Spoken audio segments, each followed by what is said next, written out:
Did the U.S. Constitution enshrine slavery, or did it put the end of this terrible practice in motion? Let's talk about that. First of all, in 1787, the framers of the Constitution faced a fractured nation, teetering on the edge of collapse. Their goal wasn't perfection, it was survival, to form a more perfect union. The severe injustice of slavery stood as a significant hurdle to unify the states. Some claim the Constitution codified slavery, embedding it into America's fabric. The truth is, the Constitution laid the groundwork for slavery's end. For example, Section 9 of Article 1 allowed Congress to ban the importation of slaves after 1807, a ticking clock on the slave trade, set just 20 years after ratification. This clause wasn't an endorsement of slavery, it was a strategic compromise to hold a fragile nation together while planting the seeds for abolition. The framers, many of whom despised slavery, knew that forcing immediate abolition would shatter the Union before it could stand.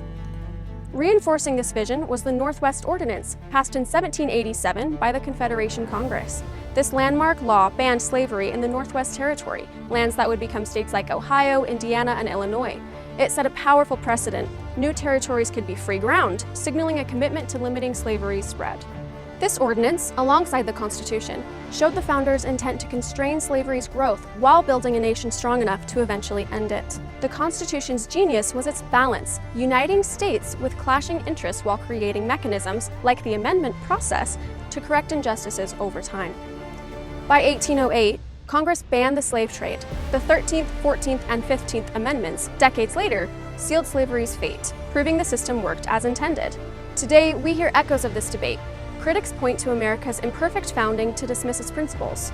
But honest historians understand that the Constitution built the path to dismantle it, prioritizing unity to achieve liberty. About the Founding Fathers, Abraham Lincoln said, "They did consider all men created equal. This they said, and this they meant. They did not mean that all were then actually enjoying that equality, nor yet that they were about to confer it immediately upon them. They meant simply to declare the right so that the enforcement of it might follow as fast as circumstances should permit."